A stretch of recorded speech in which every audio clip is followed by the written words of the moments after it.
हरिओम महाराज जी, आपके चरणों में कोटि कोटि वंदन है। और हम चाहते हैं कि आप अपने विचार जरूर सभी भक्तों तक पहुंचाएं। और बहुत सुंदर भागवत कथा आपके द्वारा की गई है। इतना आनंद सब लोगों ने लिया है कि उसका हम वर्णन नहीं कर सकते हैं। और कृपा करके 2 शब्द आप जरूर बोलें। देखिए बहन जी, हमारा जो देश है इसका नाम भारतवर्ष है जी। भारतवर्ष उसे कहते हैं जहाँ पर साधना चलती हो। भा नाम साधना, रत माने लगा हुआ।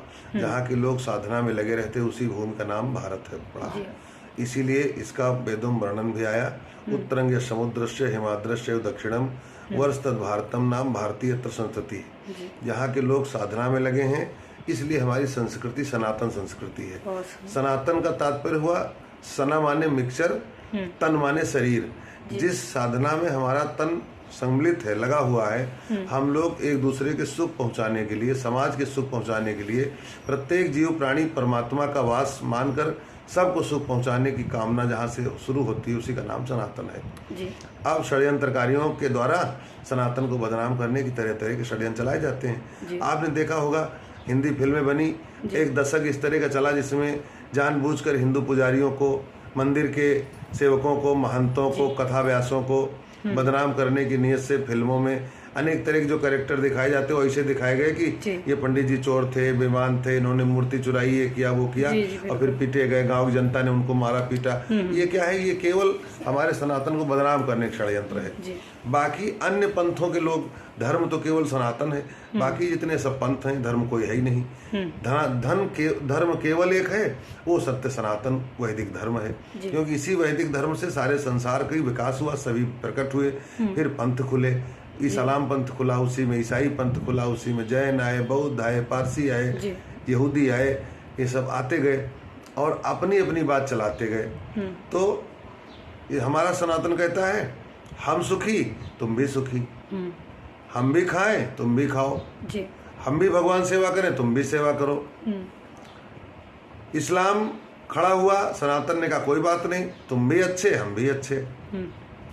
फिर इस्लाम ने कहा नहीं, केवल हम अच्छे तुम बुरे, नीचा दिखाना शुरू किया।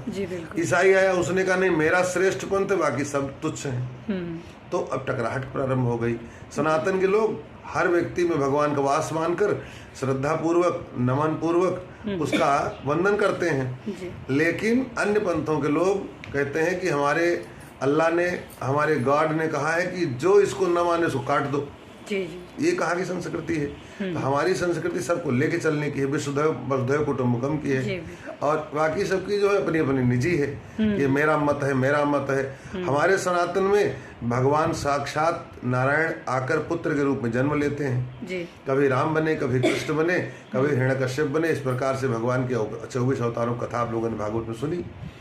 तो और उनके यहाँ क्या है, फरिश्ते आते हैं, भगवान नहीं आते हैं, वहाँ फरिश्ते आते हैं। तो फरिश्ते द्वारा कही गई बात और स्वामी द्वारा कही गई बात में अंतर हो जाता है। जब चाकर बात करेगा, चपरासी बात करेगा तो दूसरी बात होगी, और जब घर का मालिक बात करेगा, अधिकारी बात करेगा तो उसकी दूसरी बात होगी। तो हमारे तो सनातन के अधिकारी हैं, हम भगवान सीधे आते हैं। अब इसको नहीं जब हजम हुआ, नहीं देखा गया, तो इन लोगों ने नीचा दिखाना शुरू किया। धर्म के प्रवर्तक हमारे साधु संत महात्मा रहे, स्वामी राम तीर्थ जी रहे, स्वामी विवेकानंद जी रहे, जगत गुरु शंकराचार्य जी रहे, आज शंकराचार्य जी रहे, रामकृष्ण परमहंस जी रहे। ये जितने महापुरुष थे, इन सबको षड्यंत्र पूर्वक कहीं न कहीं से बदनाम करना, मारना, ये सब काम किया गया। दूसरे सत्र में आए, जब धर्म और बढ़ने लगा, लोग व्यापक होने लगे, तब फिर संकट आने लगा, क्योंकि बात आगे बढ़ने लगी थी। स्वामी लक्ष्मणानंद सरस्वती जी धन परिवर्तन को रोक दिए थे। जब वनवासी क्षेत्र में धन परिवर्तन रुका, सरस्वती जी की हत्या कर दी गई। ये हत्या किसने किया?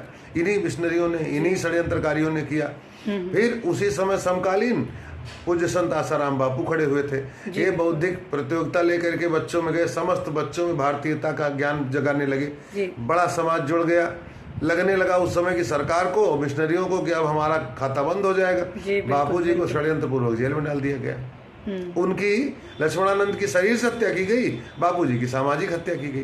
अब इसके बाद क्या किया इन लोगों ने? अब जैन सरस्वती जी हमारे जो शंकराचार्य थे, उनको उठा के जेल में डाल दिया। जेल में डालने के बाद उनको जान से मारने की तैयारी थी, परंतु उस समय माननीय अशोक सिंघल जी और अटल बिहारी वाजपेयी जी, ये लोग जग पड़े तो इन लोगों ने धरना प्रदर्शन शुरू कर दिया, तो जयंत सरस्वती जी की जान बची, लेकिन एक पॉइजन वाला इंजेक्शन दिया गया, बेचारे बीमार रहे फिर तब से, और बीमार में ही चले गए। तो ये षड्यंत्र सदैव सनातन पर होते रहे हैं, लेकिन जो सनातन ना मिटा रावण के अत्याचार से, जो सनातन ना मिटा कंस के पापाचार से, जो सनातन ना मिटा औरंगजेब की तलवार से, वो सनातन क्या मिटेगा इस मिशनरियों के भ्रष्टाचार से। सनातन मिटने वाला नहीं है। हमारा सनातन अडिग था, अडिग है, आगे भी चलेगा। और हम लोग तो भगवा इसीलिए पहनते हैं, बलिदान देने निकले हैं। जी बिल्कुल। राष्ट्र रहेगा, धर्म रहेगा, सनातन रहेगा, इदम राष्ट्राय इदम नमम, यही हम लोगों का सोच है। राष्ट्र उन्नत की ओर जाए। सनातन कहीं नहीं कहता कि इस्लाम को चला जाए, यहाँ से इस्लाम काट दिया जाए, ईसाई भगा दिए जाए, ये तो वो कहते हैं। जी बिल्कुल। हम तो सबको लेके चलते हैं, हम सबको लेकर चल सकते हैं, बिल्कुल। हम तो सबको भाई मानते हैं अपना। अब भाई घर में किसी का भाई बदमाश हो जाए तो उसको सब भाई मिल के ठीक करें, और न ठीक हो तो उसको काट के तिरस्कृत करें। बहुत। लेकिन अब विडंबना ये है कि जो भ्रष्ट राजनीति इस देश में पनप गई, वो भ्रष्ट राजनीति के कारण धर्म बलिदान चढ़ रहा है। ये चिंतन का विषय है। समस्त धर्मावलंबियों को इस भ्रष्ट राजनीति से बचकर धर्म को पुष्ट करना चाहिए।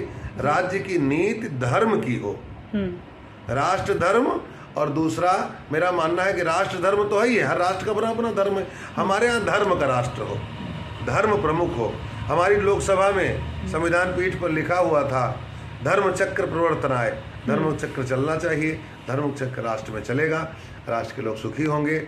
और इस तरह जो संतों के साथ छल, दंभ, द्वेष, पाखंड, अत्याचार, पापाचार लगाकर सनातन को बदनाम करने के षड्यंत्रकारी जो काम कर रहे हैं, मैं भगवान शंकर से निवेदन करता हूँ, इन सब का सत्यानाश हो, सब भ्रष्ट हो जाए, ये सब जल जाएंगे। यज्ञ मेरा धर्म है, यज्ञ करके सबका विनाश करने वाला हूँ मैं। ये सब भ्रष्ट खत्म हो जाएंगे, और एक दिन सभी साधु संत फिर चमकेंगे। भारत माता की जय, वंदे मातरम। बहुत बहुत साधुवाद, कोटि कोटि वंदन है महाराज जी आपको। बहुत बहुत जो बोलना चाहिए।